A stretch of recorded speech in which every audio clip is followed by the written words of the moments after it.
더불어민주당 이재명 대표를 흉기로 습격한 60대 피의자가 구속됐습니다. 이 대표는 순조롭게 회복 중인데 이 대표의 전원이 부산대 병원의 요청이었다는 서울대병원 발표에 부산 의료계가 반발하고 있습니다. 야당 단독으로 처리한 이른바 쌍특검법이 정부로 이송됐습니다. 대통령실이 거부권 행사를 예고한 가운데 더불어민주당은 배우자와 관련된 사안에 권한을 사용해도 되는지 따져보겠다며 날을 세웠습니다. 국민의힘 한동훈 비상대책위원장이 광주를 찾아 5.18 정신을 헌법 전문에 싣는 걸 적극적으로 찬성한다고 강조했습니다. 총선을 앞두고 본격적인 외연 확장 행보에 나섰다는 평가가 나옵니다. 새로 산 차량이 여러 차례 고장나면 제조사가 교환이나 환불하도록 중지하는 한국형 레몬법이 지난 2019년부터 시행됐지만 실효성이 떨어진다는 비판이 나옵니다. 기준이 까다롭기 때문인데 소비자를 더 폭넓게 보호하는 방향으로 제도를 개선해야 한다는 주장이 제기됩니다.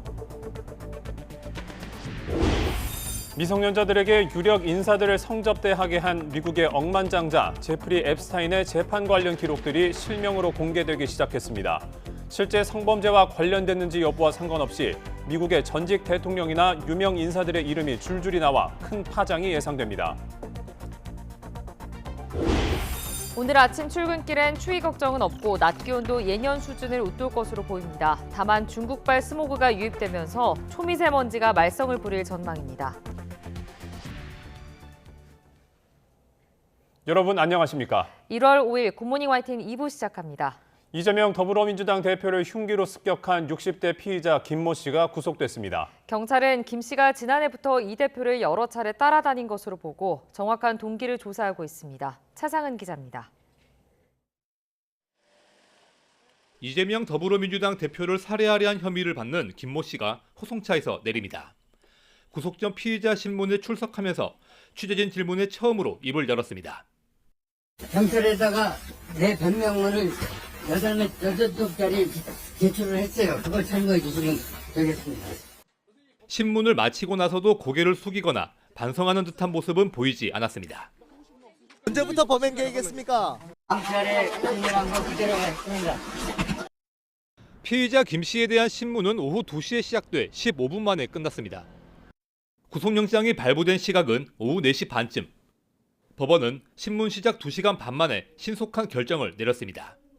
범행 내용과 위험성, 중대성 등 모든 사정을 고려해 김 씨가 도주할 우려가 있다고 판단했습니다. 김 씨의 과거 행적과 계획범죄 정황도 추가로 드러났습니다.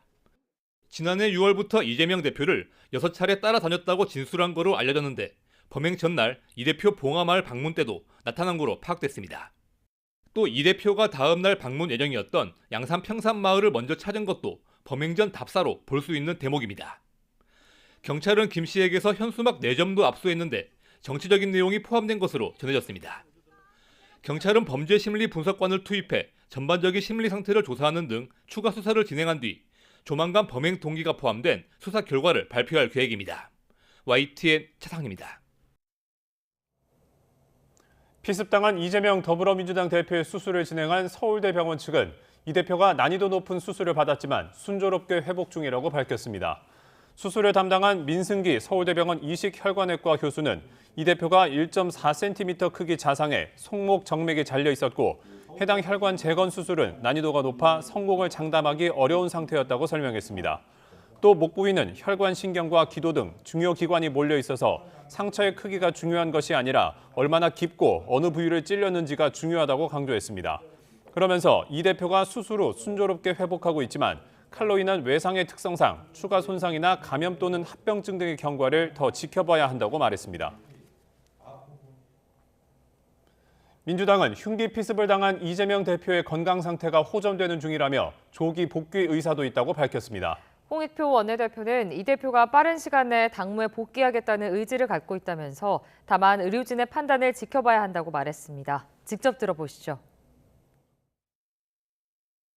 일반 병실로 네. 조기 옮기는 거하고 그다음에 빠른 시간 내에 당무 복귀는 아마 의지는 갖고 계신데 그거는 뭐 대표님의 생각하고 또 의료진의 판단이 따라야 되기 때문에 그걸 뭐 좀 지켜봐야 될 것 같습니다. 대표 결재가 필요한 사안 같은 거 있으면 어떻게 처리하고 있는 겁니까 그러면?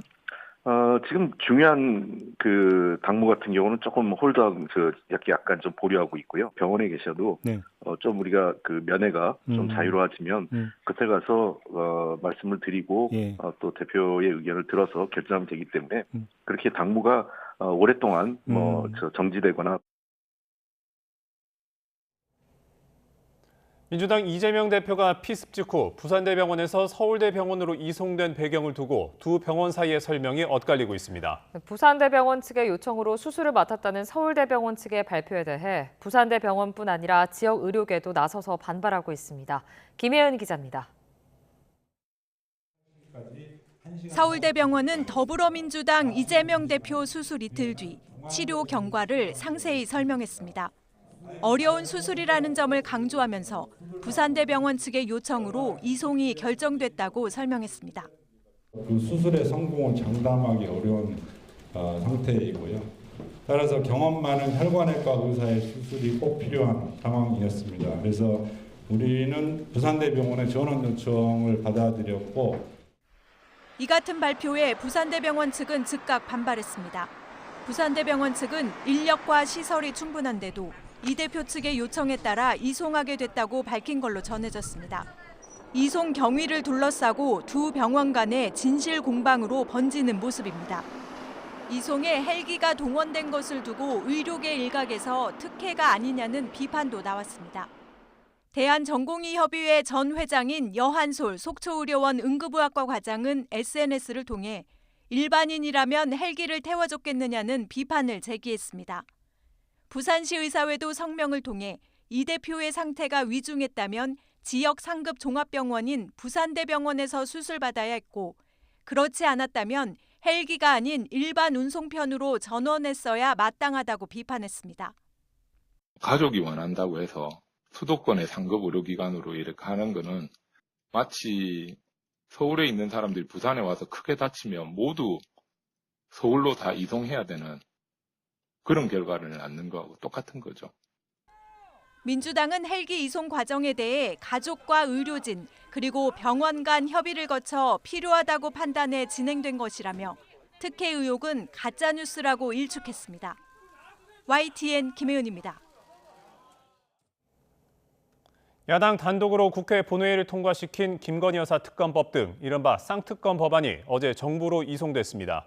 윤석열 대통령은 오늘 바로 거부권을 행사할 것으로 보이는데 재표결을 둘러싼 여야 간 충돌이 불가피해 보입니다. 김대겸 기자입니다. 김건희 여사 특검법과 대장동 50억 클럽 특검법 등 이른바 쌍특검 법안이 국회의장 결재를 거쳐 정부로 이송됐습니다. 지난달 28일 야당 주도로 본회의 문턱을 넘은 지 일주일 만입니다. 총선용 흠집내기 법안이라며 거부권 행사 방침을 밝혔던 대통령실은 예고한 대로 법안을 다시 국회로 돌려보낼 방침입니다. 대통령은 법안이 정부로 이송되는 대로 즉각 거부권을 행사할 것임을 말씀드립니다. 오늘 한덕수 총리 주재로 열리는 임시국무회의에서 거부권이 심의 의결되면 윤석열 대통령은 이를 즉시 제거할 것으로 보입니다. 국회로 넘어온 쌍특검 법안은 재표결 절차를 밟아야 합니다. 제적의원 과반수가 출석해 출석의원 3분의 2 이상이 찬성해야 할 만큼 요건이 까다로워 폐기될 가능성이 큽니다. 문제는 쌍특검 법안을 다시 투표에 붙이는 시점입니다. 국민의힘은 야당이 미루면 미룰수록 정략적 의도가 담겼다는 걸 자인하는 거라며 즉각적인 재표결을 요구하고 있습니다. 시점은 저희들은 고민하지 않습니다. 국회로 오면은 바로 즉시 본회의가 있는 날 표결해야 된다는 게 우리 당의 입장입니다. 총선이 90여일 앞으로 다가온 만큼 김건희 여사 관련 이슈를 서둘러 매듭 짓겠다는 판단이 작용한 것으로 분석됩니다. 민주당은 배우자 관련 사안에 대통령의 헌법상 권한을 사용하는 게 맞는지 법적으로 따져보겠다며 날을 세우고 있습니다. 권한쟁의 관련한 법적 조치를 하겠다고 말씀을 해주셨고, 거기 관련해서는 지금 원내대표님께서 전문가분들과 간담회를 예정하고 있습니다. 김 여사 특검에 대한 윤석열 대통령의 거부권 행사는 사실상 셀프 사면이라고 주장하며 여론전을 강화하고 있습니다. 이재명 대표 피습 사건 이후 잠시 공방을 자제했던 여야는 거부권 정국 후폭풍에 휩싸이게 됐습니다. 특히 최대한 이른 시기를 원하는 여당과 급할 게 없다는 야당이 재표결 일정을 놓고 팽팽한 줄다리기를 이어갈 것으로 전망됩니다. YTN 김대겸입니다. 국민의힘 한동훈 비상대책위원장이 야당의 전통적 강세 지역인 광주를 찾아 5.18 정신을 헌법 전문에 싣는 걸 적극적으로 찬성한다고 말했습니다. 그러면서 야당의 텃밭인 광주와 호남에서 정말 당선되고 싶다고 호소했습니다. 직접 들어보시죠. 제가 솔직히 말씀드리죠. 저는 우리 당은 광주에서 호남에서 정말 당선되고 싶습니다. 그렇게만 된다면 우리 당의 승리이기 앞서서 이 나라 정치에 값을 매길 수 없을 정도의 대단한 승리가 될 것이기 때문입니다. 광주의 동료 여러분, 우리 한번 그렇게 해봅시다. 국민의힘은 5.18 정신이 민주주의를 지킨 우리 헌법 정신과 정확하게 부합하는 정신이라고 생각합니다. 그렇기 때문에 헌법 전문에 수록하는 것을 단순히 동의하는 게 아니라 적극적으로 추진합니다. 국민의힘 한동훈 비상대책위원장은 5.18 민주화 운동을 북한의 소행 등으로 왜곡하는 내용의 자료를 돌려 논란을 일으킨 같은 당 소속 허식 인천시의회 의장에 대해 당 윤리위원회의 심의를 받도록 지시했습니다. 당 공보실은 어제 허 의장 사안을 엄정하고 신속하게 대응하라는 한 위원장의 지시에 따라 조속히 윤리위원회를 열어 논의하기로 했다고 밝혔습니다. 앞서 허 의장은 지난 2일 5.18은 DJ 세력과 북한이 주도한 내란이라거나 유공자 상당수가 관련 없는 인물이라는 등 민주화 운동을 헐뜯는 주장이 담긴 인쇄물을 시의원실에 배포해 논란에 휩싸였습니다. 이재명 대표 피습 사건 여파로 잠시 멈춘 국면에 들어갔던 더불어민주당 내 분열 움직임이 조만간 다시 수면 위로 떠오를 것으로 보입니다. 여권에선 이준석 전 국민의힘 대표의 신당 창당 작업에 속도가 붙고 있습니다. 김경수 기자입니다. 어제 국회에서 탈당 기자회견을 열 예정이었던 민주당 이낙연 전 대표는 최근 사흘 연속 공식 일정을 잡지 않았습니다. 새해 첫날 행주산성에서 밝힌 신당 구상의 첫 단추를 실행에 옮기려 했지만 이재명 대표 피습으로 숨고르기에 들어간 겁니다. 국민들께 양자택일이 아닌 새로운 선택지를 드려야 합니다. 피습 사태 와중에 탈당과 신당 얘기를 하는 게 적절치 않다며 속도 조절에 나선 건데 그렇다고 방향 자체를 바꾼 건 아닙니다. 이 전 대표 측은 이재명 대표 건강 상태를 고려해 일정을 조정하겠지만 그렇게 많이 늦춰지진 않을 거라며 당을 떠나겠다는 결심에 변화가 없다는 걸 시사했습니다. 그냥 유턴이 되지 않는 길이기 때문에 이미 차가 접어들었기 때문에 그 빨간불이 곧 꺼지면 그냥 가는 거죠. 민주당 비주류 모임 역시 이 대표 사퇴를 전제로 한 통합 비대위 촉구 최후 통첩을 잠시 미뤘지만 이 대표 퇴원 전이라도 다시 행동에 나서겠다는 방침입니다. 마냥 미룰 수도 없는 상황입니다. 왜냐하면 총선의 시기에는 또한 계속 째깍째깍 굴러가고 있으니까요. 이재명 대표 이 상황을 먼저 지켜보고 있는 상황입니다. 하지만 친명 주류는 당대표가 테러로 다쳤는데 탈당 이야기를 하는 건 도리가 아니라며 이번 사건을 계기로 이 전 대표와 비주류 의원들이 대화 노력을 더 해야 한다고 압박했습니다. 당대표가 지금 테러를 당해갖고 입원한 상태이기 때문에 좀 위로 차원에서 좀 병문안 좀 하시면서 좀 허심탄회하게 전제 조건 없이 좀 대화를 나눴으면 하는 게 개인적인 바람입니다. 네. 여권에서는 이준석 전 국민의힘 대표의 개혁신당이 창당 준비에 속도를 내고 있습니다. 이 전 대표는 하루 만에 당원 2만 명 이상을 확보했다며 종이원서 한 장 안 받고 중앙당 창당 기준을 넘은 전무후무한 시도일 거라고 자평했습니다. 개혁신당 측은 향후 합류가 기대되는 현역 의원 숫자가 늘고 있고 중진도 포함돼 있다고 주장하며 여론전을 강화하는 모습입니다. 흔들리는 분들이 많습니다. 사실 정부 여당에 있는 국민의힘 의원님들 입장에서는 아주 심각한 고민을 할 수밖에 없습니다. 사실 말씀으로 하신 분들은 10명은 넘습니다. 거대 양당 전직 대표들의 신당은 향후 다른 세력과의 연대 가능성까지 열어두고 있어서 총선 전 이른바 제3지대 빅텐트가 실현될지도 관심입니다. YTN 김경수입니다. 지난달 스프레이 낙서로 훼손된 경복궁 담장이 응급 복구를 마치고 공개됐습니다. 문화재청은 어제 낙서로 훼손된 경복궁 담장에 대한 1단계 보존 처리를 마치고 80%가량 복구된 담장을 공개했습니다. 낙서 제거에 장비 임차료와 인건비를 합쳐 1억 원이 넘는 비용이 들어간 것으로 추산됩니다. 문화재청은 4월 이후 복구를 마무리하고 감정평가 전문기관에 의뢰해 비용을 산출한 뒤 손해배상을 청구할 예정이라고 밝혔습니다. 분당 서현역 무차별 흉기 난동으로 14명의 사상자를 낸 최원종이 범행 당시 심신미약 상태였다는 정신감정 결과가 나왔습니다.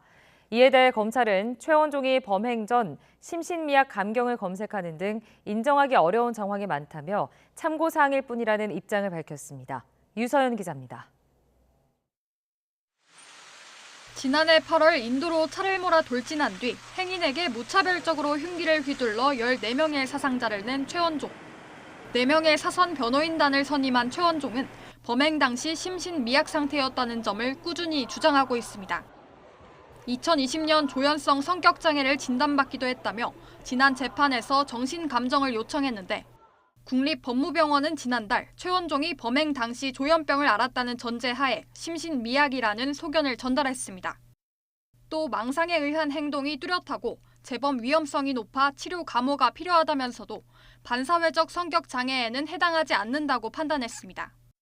이에 대해 검찰은 최원종이 범행 전 심신미약 감경을 미리 인터넷에 검색한 점 등을 미뤄볼 때 인정하기 어렵다면서 전문가 소견은 참고사항일 뿐이라고 강조했습니다.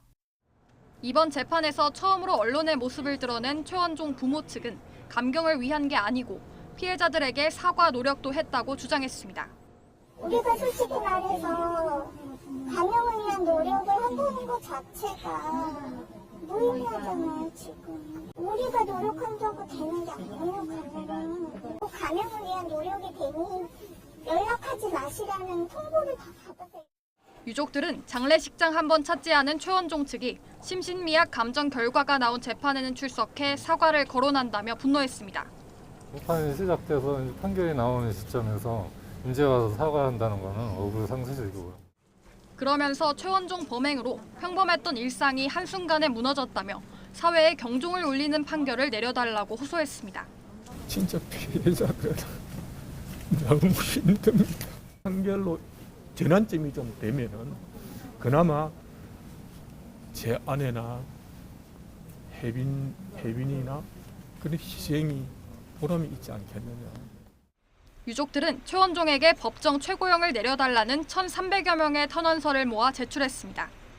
오는 18일 열리는 다음 재판에서는 최원종에 대한 피고인 신문이 이루어질 예정입니다. YTN 유서연입니다.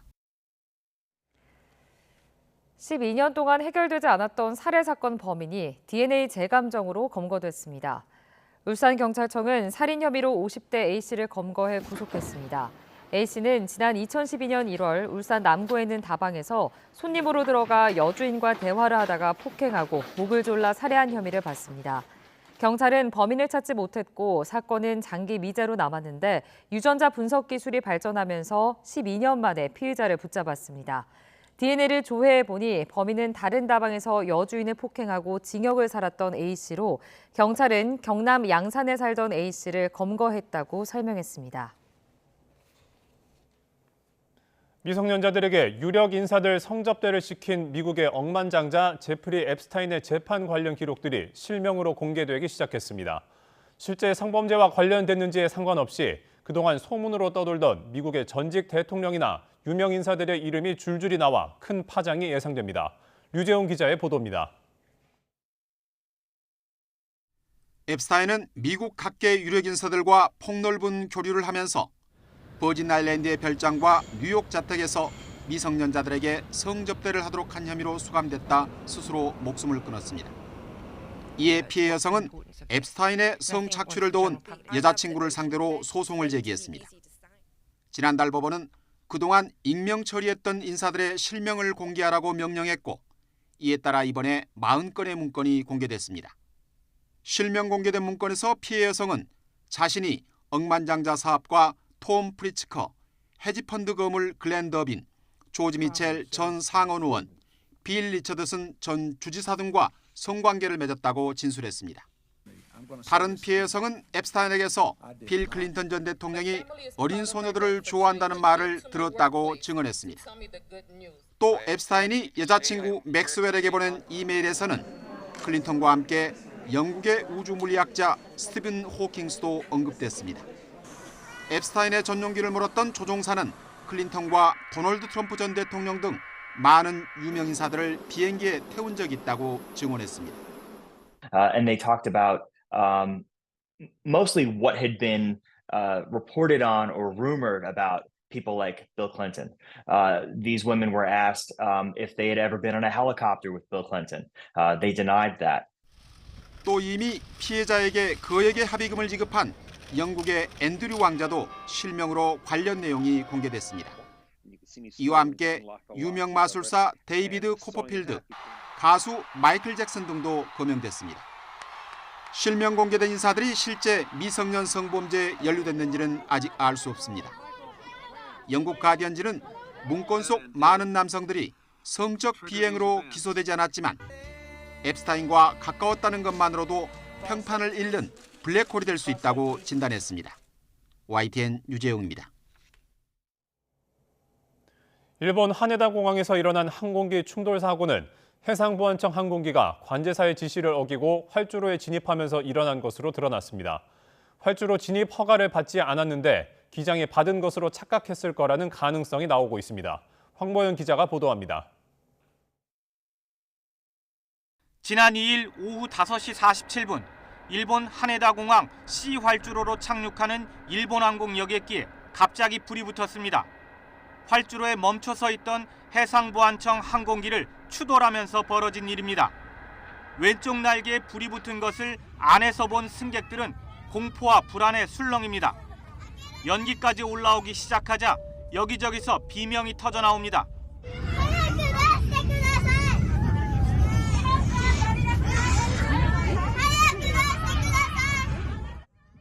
비상구를 열어달라는 다급한 목소리도 들립니다.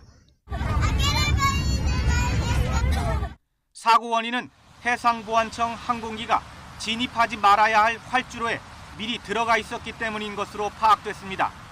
일본 국토교통성이 공개한 사고 직전 관제사와의 교신 기록입니다. 관제사가 C 활주로 진입을 허가하자 일본항공 여객기 측은 지시에 따르겠다고 답했습니다. 해상보안청 항공기에 대해서는 C 활주로로 들어가기 직전인 C5 활주로 정지 위치까지만 가라고 지시했고 해상보안청 항공기 측도 그렇게 하겠다고 답했습니다. 하지만 해상보안청 항공기는 정지 위치를 지나 C 활주로 안으로 들어가 멈춰서 있었고 착륙하던 일본항공 여객기가 뒤에서 부딪힌 겁니다. 일본 언론은 해상보안청 항공기 기장이 대기 지시를 진입 허가로 착각했을 가능성이 있다고 보도했습니다. 一つの材料になると思いますが、細かい点については今の段階で私から申し上げることはできませんので、その点ご理解をいただきたいと思います。 관제사와 일본항공 여객기 측의 대응에도 잘못이 있었다는 지적도 나왔습니다. 해상보안청 항공기가 지시를 어기고 이미 활주로에 진입해 멈춰서 있던 것을 관제사와 일본항공 여객기 조종사 모두 전혀 인지하지 못한 것은 문제라는 겁니다. YTN 황보현입니다. 일본의 새해 첫날 강진으로 인한 사망자가 84명으로 늘었고 179명이 연락두절인 것으로 집계됐습니다. 현지 공영방송 NHK에 따르면 이시카와현은 어제 오후 3시 현재 84명의 사망자가 확인됐다고 발표했습니다. 파악된 부상자는 400명에 육박한 것으로 알려졌고 일본 정부는 어제 낮 12시 현재 중상자 수가 29명이라고 전했습니다. 새해 첫날 일본 강진 여파로 31년 만에 지진 해일이 발생하면서 동해안 주민들의 불안감도 커지고 있습니다. 지진 해일에 대비해 대피 시설을 지정해 놓았지만 어디에 있는지 모르는 경우가 태반이고 안내 표지판도 허점투성입니다. 송세혁 기자가 현장을 점검했습니다. 새해 첫날 규모 7.6 일본 지진 여파로 가장 먼저 지진 해일이 관측된 강릉 남항진항 해변. 첫 지진 발생 후 1시간 50분 만에 도달한 겁니다. 지진 해일 대피소는 해변 근처 한 결혼식장. 하지만 관광객은 물론 주민조차 대피소가 어디에 있는지 모릅니다. 자체 대피소는 없어요. 여기 거주하신 지는 얼마나 되신 그럼 거예요? 28년 됐다니까요. 통장도 했어요, 통장도. 인근 강릉 경포 해변. 대피소 안내 표지판은 바로 앞 대형 호텔 대신 1.2km 떨어진 다른 호텔을 안내합니다. 최신 정보가 반영되지 않은 겁니다. 더욱이 안내대로라면 언제 해일이 덮칠지 모를 해안도로를 따라 걸어야 합니다. 지진해일 안내 표지판도 턱없이 부족합니다. 300km가 넘는 강원 동해안 지역에 설치된 안내 표지판은 불과 148개. 가장 큰 어항인 강릉 주문진항에서조차 안내 표지판을 찾아보기 어려울 정도입니다. 이곳 강릉 강문해변 300여 미터 구간에서 대피로 표지판이 설치된 장소는 단 2곳입니다. 이마저도 이렇게 크기가 작은 데다 다른 표지판들 사이에 있어 제대로 볼 수 있을지 의문입니다. 대피소를 안내하는 정보 시스템을 수시로 업데이트하고 대피소로서의 역할을 제대로 할 수 있도록 관리할 필요가 있습니다. 31년 만에 지진해일 발생으로 동해안이 지진해일 안전지대가 아니라는 점이 다시 확인된 만큼 대피 시설과 체계에 대한 점검이 시급해 보입니다. YTN 송세혁입니다. 서울역에서 명동으로 이어지는 도심 한복판은 평소에도 많은 인파가 몰리는 곳인데요. 최근 들어 이 일대에서 출퇴근 시간마다 극심한 혼잡이 빚어지고 있습니다. 그 이유가 무엇일까요? 임혜진 기자가 다녀왔습니다.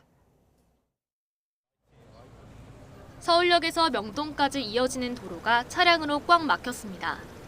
숭례문에서 명동까지 1km를 가는데 무려 1시간. 차라리 15분 만에 걸어가는 게 더 빠릅니다. 평소에도 통행량이 많은 곳이지만 최근에는 이렇게 퇴근길 붐비는 시간을 넘겨서도 도로가 마비될 정도입니다. 원래 6시 퇴근하면 집에 가면은 늦어도 한 7시 40분 기다리고 하는데 지금 8시 반 이후에 도착해요. 버스가 한 줄 서기를 하고 있는데 이렇게 비어 있어도 버스가 저기서 쓰고 있으면 이 앞에 못 오는 거예요. 시민들이 지목하는 교통 대란의 원인은 바로 버스 표지판. 이곳 정류장엔 얼마 전 1m가량 간격으로 정차 표지판이 생겼는데요. 정해진 곳에서만 버스에 탈 수 있다 보니 노선마다 이렇게 긴 줄이 늘어서 있습니다. 버스들이 정류장 도착순이 아니라 노선별로 정해진 위치에 세우려 순서를 기다리면서 줄줄이 밀리게 된 겁니다. 서울시는 지난달 이곳을 지나는 20여 개 버스 노선의 위치를 일일이 지정했습니다. 승객들이 앞다퉈 버스를 타는 일이 많아 안전사고가 생길 우려가 크다는 이유였습니다. 지정된 위치에서 버스를 타면 되기 때문에 더 편하다는 의견도 나옵니다. 이전에 줄이 없었어서 앞쪽에 서 있다가 이제 버스가 이동하면은 또 막 갔다가 줄이 이제야 있네 발견하고 좀 버스 놓치는 경우도 많았었어요. 근데 이제는 표지판이 생겨서 그냥 뒤쪽에서 이렇게 찾아서 줄 설 수 있어서 더 안전한 것 같아요. 하지만 최근 광역버스 입석 금지 조치로 경기도행 버스가 늘어나면서 교통체증은 더욱 가중되는 상황. 매일 반복되는 도심 교통 대란의 정확한 원인과 해결책을 찾는 게 시급해 보입니다. YTN 임혜진입니다. 서울시가 남산 1, 3호 터널을 거쳐 도심으로 들어오는 차량만 혼잡 통행료를 받기로 했습니다.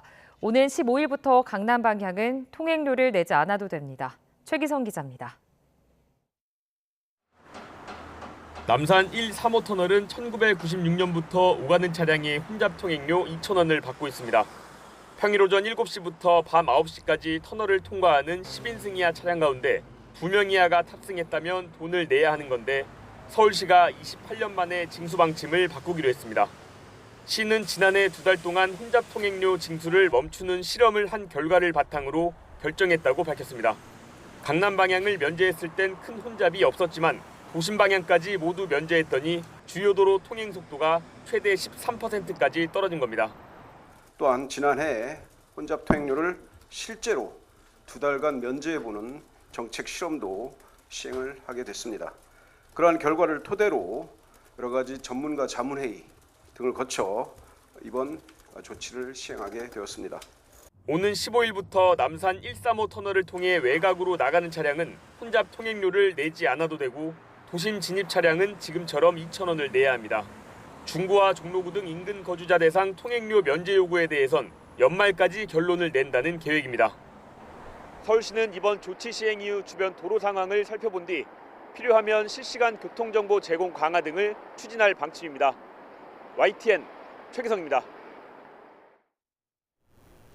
주말을 앞둔 오늘도 큰 추위는 없겠습니다. 현재 서울 기온은 영상 5도로 어제 같은 시각보다 8도나 높고요. 한낮에도 8도까지 올라 예년 기온을 6도나 크게 웃돌겠습니다. 다만 온화한 틈을 타 전국 대부분 지역에서 초미세먼지가 기승을 부리겠습니다. 호흡기가 약하신 분들은 외출하실 때 보건용 마스크를 착용하시는 게 좋겠습니다. 오늘은 전국 하늘에 구름만 다소 지나겠습니다. 다만 아침까지 경기 동부와 영서에는 비나 눈이 조금 내리겠습니다. 또 내륙을 중심으로 안개까지 짙게 끼면서 도로 살얼음이 나타나는 곳이 있겠습니다. 출근길 교통안전에 각별히 유의하시기 바랍니다. 현재 대기가 정체되면서 서울 등 수도권과 충청의 초미세먼지 농도가 나쁨 수준 보이고 있는데요. 점차 중국발 스모그까지 유입되면서 그 밖의 대부분 지역도 공기가 탁해지겠습니다.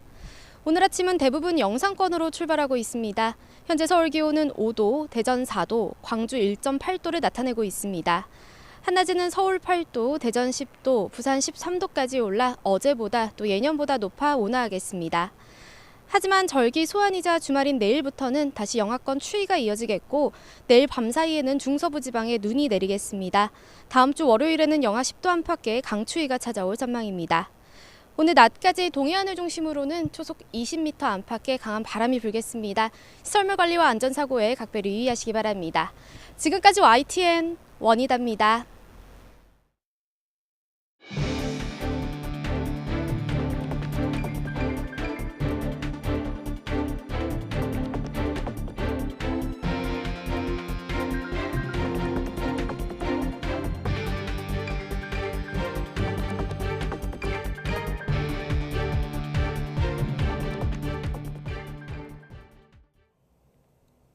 정부가 오늘 오전 한덕수 국무총리 주재로 임시 국무회의를 열고 김건희 여사 주가 조작 의혹과 대장동 50억 클럽 의혹의 특별검사 임명 등에 관한 법률안, 이른바 쌍특검 법안을 다룹니다.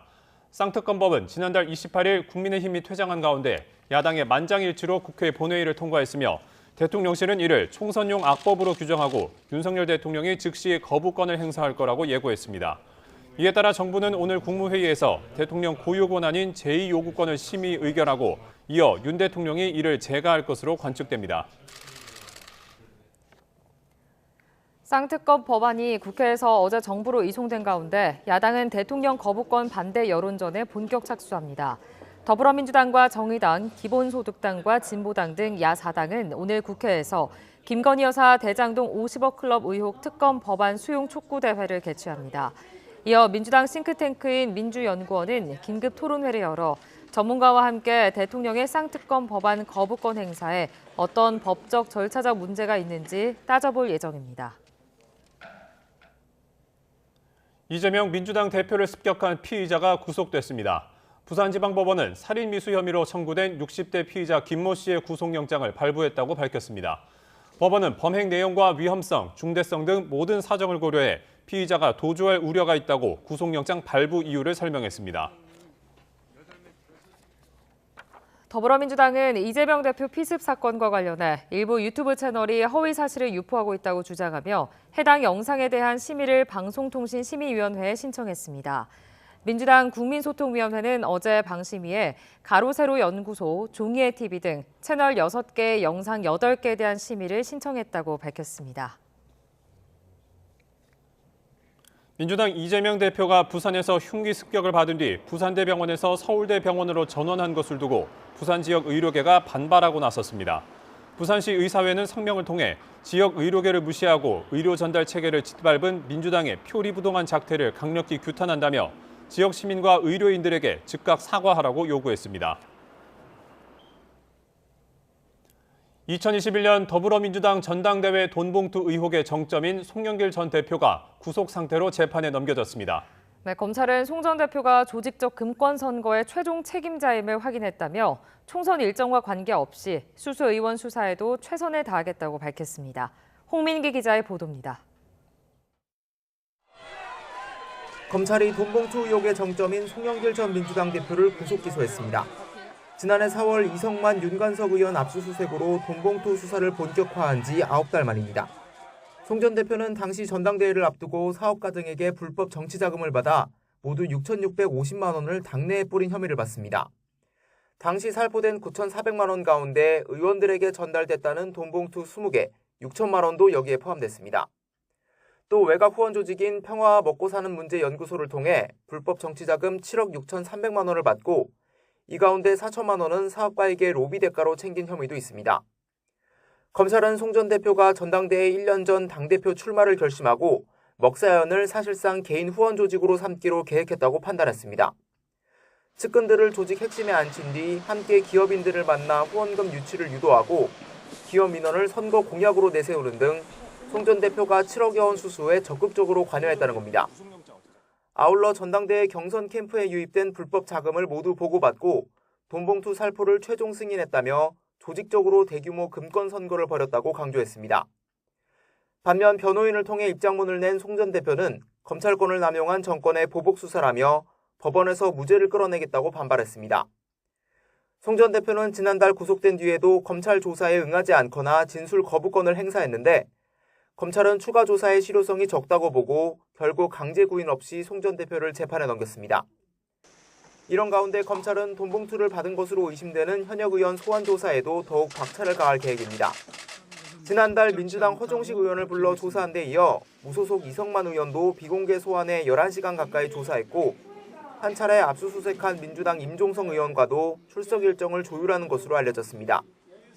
잇따른 야당 의원 소환이 100일도 남지 않은 총선에 영향을 미치는 게 아니냐 지적에 검찰 관계자는 선거 일정을 고려하지 않고 사안을 신속히 규명하기 위해 최선을 다할 뿐이라고 일축했습니다. YTN 홍민기입니다. 우리나라 국가적으로 또 경제적으로 가장 큰 문제는 저출산입니다. 올해는 역대 최저, OECD 최저 기록인 합계 출산율이 0.6명대로 더 추락할 것으로 통계청은 전망하고 있는데요. 반면 인구 반등의 원년이 될 수도 있다는 의견도 나오고 있습니다. 기로에선 올해 상황, 이승은 기자가 정리했습니다. 지난해 문을 닫은 서울의 초등학교입니다. 아이들의 활기가 사라진 운동장은 쓸쓸하기만 합니다. 원래 애들 아침에 학교 갈 때 뛰어다니는 거 그랬었는데 이제는 못 봐서 좀 아쉬운 것 같아요. 지역 쏠림 현상과 겹치면서 올해엔 서울 일반고 가운데 처음으로 폐교가 나옵니다. 전국에서 올해 문을 닫는 초중고등학교는 30여 곳에 이릅니다. 지난해 혼인이 3% 정도 늘었지만 합계 출산율은 올해 0.7명 밑으로 추락할 것으로 통계청은 전망합니다. 내년 0.65명까지 떨어진 뒤에야 소폭 반등한다는 겁니다. 첫째아 출산 같은 경우는 2.5년이 평균이다 보니까 이것들을 감안했을 때는 저희가 좀 더 뒤쪽에서 이제 수준이 낮아지고 올라갈 것으로 저희가 보고 있습니다. 하지만 올해부터 반등할 것이라는 전망도 있습니다. 출생아 수가 25만 2천 명으로 합계 출산율이 0.79명을 기록할 것으로 보는 겁니다. 저희가 훨씬 더 이 저출산 문제 위기 극복을 위한 노력을 기한다면 출산율을 다시 올릴 수 있는 원년으로 삼아야 되지 않을까라는 생각이 듭니다. 올해는 신생아 가정 주택 특별 공급과 특례 대출 등 굵직한 정책이 추가됩니다. 육아휴직 제도도 6+6제로 확대됩니다. 지난해 3+3제를 처음 시행한 결과 아이가 돌 전에 부모 모두 육아휴직을 한 경우가 2.2배 늘면서 아빠 육아휴직 비중을 끌어올렸습니다. 전문가들은 혜택이 일부 계층에 국한되지 않도록 또 여성에게 육아가 집중되지 않도록 제도를 재설계해야 한다고 지적합니다. 남성들에게 출산 휴가를 갖다가 한 달, 30일을 갖다가 줄 수 있는 방향으로 한다면 좀 더 보편적으로 쓸 수 있지 않을까. 출산 초기에 남성들이 육아에 적극적으로 참여해서 자기의 역할을 갖다 갖게 된다면 그 이후에 아빠들의 역할이 계속 지속된다라는 연구들이 많이 있거든요. 저출산 대책은 필수적으로 공교육 개선을 동반해야 합니다. 2022년 사교육비 총액이 26조 원으로 역대 최대를 기록한 상황에서 출산율 하락의 26%는 사교육비 증가가 원인이라는 연구 결과도 있습니다. 자녀들의 과외비나 교육비가 많이 들어서 먹고 살기도 바쁜데 그냥 무슨 2세까지 생각하냐. 2021년부터 5년간 적용되는 4차 저출산 고령사회 기본계획에 따라 편성된 예산은 51조 원.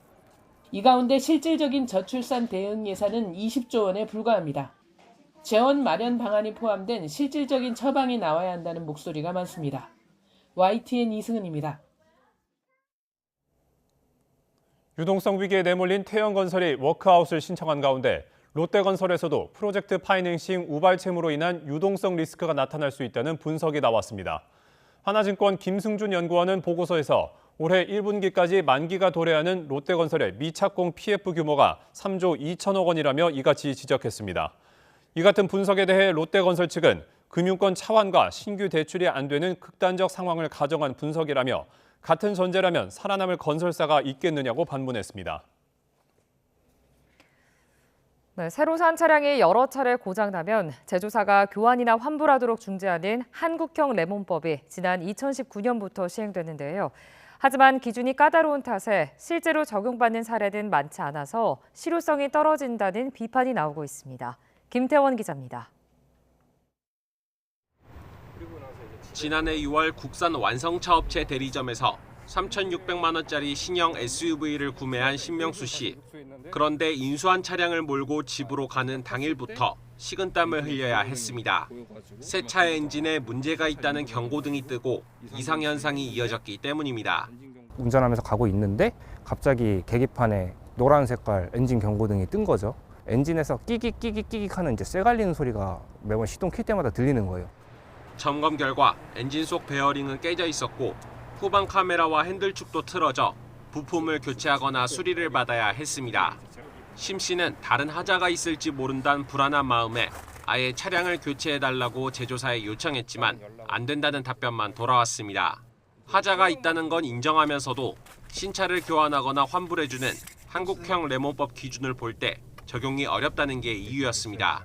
동일 증상으로만 발현을 해야 인정이 되기 때문에 국토교통부에다가 신고를 해봐야 10년만 낭비하는 거다.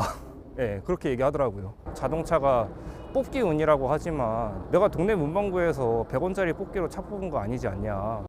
미국의 레몬법을 참고해 도입된 한국형 레몬법은 출고 1년 안에 같은 중대하자가 3번, 일반하자는 4번 반복되면 국토교통부 중재를 거쳐 제조사가 교환이나 환불을 해주도록 규정하고 있습니다. 문제는 소비자를 보호한다는 취지가 무색하게 문턱이 너무 높다는 겁니다.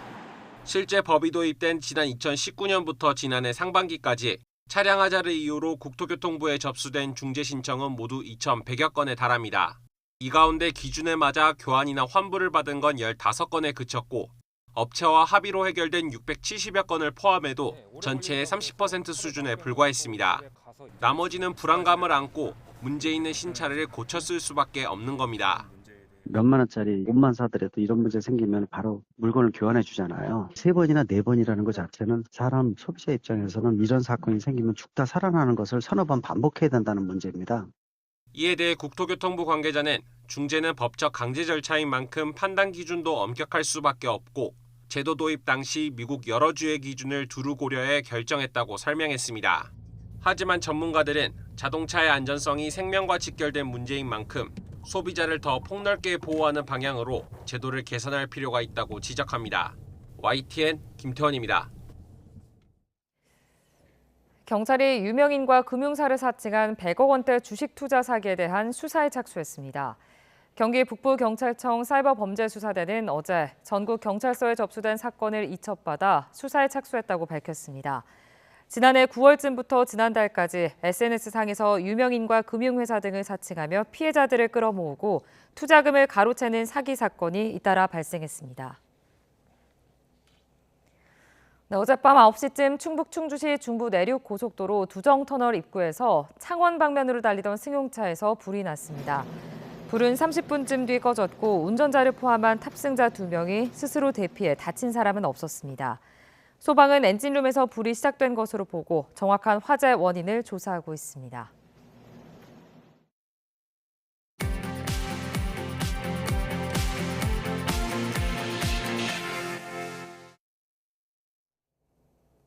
이 시각 세계는입니다. 최근 우크라이나에 대규모 공습을 퍼붓고 있는 러시아가 북한산 미사일을 사용한 것으로 확인됐다고 미국 백악관이 밝혔습니다. 북한은 무기를 제공한 대가로 전투기와 지대공 미사일 등 첨단 무기 기술을 러시아에 요구하고 있는 걸로 파악됐습니다. 워싱턴 권준기 특파원이 보도합니다. 새해 벽두부터 우크라이나에 하루 100발 이상 미사일을 퍼부으며 개전 이후 최대 공습에 나선 러시아. 무차별적인 폭격에 우크라이나 민간인 수십 명이 숨지고 수백 명이 다쳤습니다. 미국 백악관은 러시아가 쏜 미사일 가운데 북한산이 포함된 사실이 확인됐다고 밝혔습니다. 지난달 30일 우크라이나 자포리자를 타격한 미사일에 이어 지난 2일 러시아가 쏜 미사일 여러 발이 북한에서 들여온 무기였다는 겁니다. The Democratic People's Republic of Korea recently provided Russia with ballistic missile launchers and several ballistic missiles. Russia launched multiple North Korean ballistic missiles into Ukraine, including as part of its overnight aerial attack. 백악관은 북한이 제공한 무기가 사거리 900km에 달하는 장거리 미사일이었다며 앞으로 러시아가 더 많은 북한 미사일을 전쟁에 사용할 것으로 관측했습니다. 또 북한은 무기 제공 대가로 러시아의 첨단 무기 기술을 요구하고 있는 것으로 파악했습니다. We assess that Pyongyang is seeking military assistance from Russia, including fighter aircraft, surface-to-air missiles, armored vehicles, ballistic missile production equipment or materials, and other advanced technologies.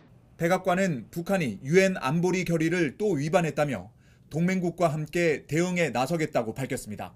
러시아가 북한에 이어 이란과 미사일 제공 협상을 벌이고 있다는 정보도 공개했습니다. 백악관은 북한이 러시아에서 전투기와 지대공 미사일 등 첨단 무기 기술을 이전받을 경우 한반도와 인도태평양 지역 안보에 위협이 될 거라며 우려를 나타냈습니다. 워싱턴에서 YTN 권준기입니다. 이슬람 극단주의 테러 조직인 이슬람국가 IS가 이란 가셈 솔레이마니 사령관 추모식에서 발생한 대규모 폭탄 테러의 배후를 자처했다고 로이터 통신이 보도했습니다. IS는 텔레그램을 통해 이 같은 내용의 성명을 발표했습니다. 이에 대해 이란은 IS를 극단주의 테러 조직으로 규정하고 중동 내 IS 소탕 작전에 앞장서기도 했습니다. 유엔 안전보장이사회는 이란에서 발생한 대규모 폭탄 테러를 강도 높게 규탄하면서 이번 테러의 가해자와 배후 세력에 책임을 물어야 한다고 강조했습니다.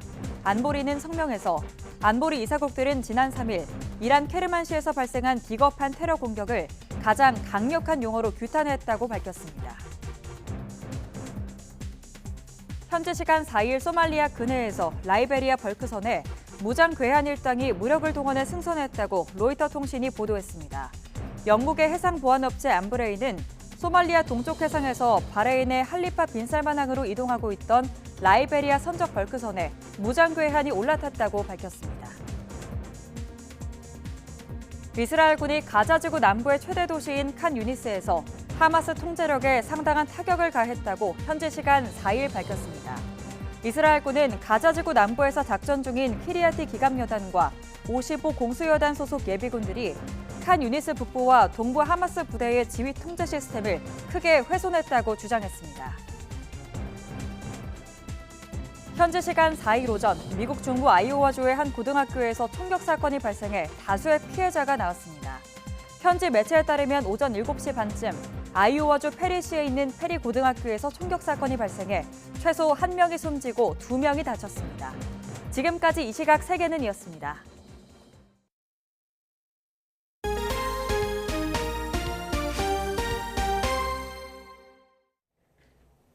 K-팝 고위그룹 라이즈와 걸그룹 비처가 미국 그래미가 선정한 올해 주목해야 할 아티스트에 나란히 선정됐습니다. 그래미는 2024년 주목해야 할 아티스트 25개 팀에 SM 엔터테인먼트 소속의 라이즈를 언급하며 이미 K-팝 5세대 리더 중 하나로 자리매김했다고 평가했습니다. 아울러 글로벌 걸그룹 비처는 JYP 엔터테인먼트가 K-팝 시스템 기반으로 트레이닝을 한 첫 미국 현지화 걸그룹이라고 설명하고 새로운 역사를 썼다고 말했습니다. 여자 배구 흥국생명이 IBK 기업은행을 풀세트 접전 끝에 물리치고 선두 현대건설을 승점 석점 차로 추격했습니다. 흥국생명은 화성에서 열린 IBK 기업은행과의 경기에서 엘레나가 29점, 김연경이 18점을 따내며 세트스코어 3대2로 이겼습니다. 김연경은 5세트 듀스 상황에서 두 번의 공격을 잇따라 성공시키며 경기를 끝냈습니다. 남자 경기에서는 사령탑을 바꾼 현대캐피탈이 KB손해보험을 3대0으로 이기고 4연승을 달렸습니다. 현대캐피탈은 5위로 올라섰고 4위 한국전력과의 승점 차를 1점으로 좁혔습니다. 금요일인 오늘도 겨울치고는 온화한 날씨가 이어지겠습니다. 현재 서울 기온은 영상 5도로 어제 같은 시각보다 8도나 높게 출발하고 있고요. 한낮에도 8도까지 올라 어제보다 3도가량 높겠습니다. 오늘 전국이 대체로 흐린 가운데 아침까지 경기 동부와 영서에는 약한 비나 눈이 조금 내리겠습니다. 또 내륙을 중심으로는 안개까지 짙게 끼면서 도로 살얼음이 나타나는 곳이 있겠습니다. 출근길 교통안전에 각별히 유의하시기 바랍니다. 중부지방은 낮부터 하늘이 차차개겠고 동해안을 중심으로는 낮까지 바람이 강하게 불겠습니다. 또 대기가 정체되고 중국발 스모그가 유입되면서 전국 대부분 지역의 초미세먼지 농도가 나쁨 수준 보이겠습니다. 오늘 아침은 대부분 영상권으로 출발하고 있습니다. 현재 서울 기온은 5도, 부산 5.4도를 나타내고 있고요. 한낮에는 예년 기온을 5도 이상 크게 웃돌겠습니다. 서울 8도, 대전 10도, 광주와 대구 11도가 예상됩니다. 하지만 절기 소환인 내일부터는 다시 영하권 추위가 찾아오겠고요. 주말 밤 사이에는 중서부 지방에 눈이 내릴 전망입니다. 날씨였습니다.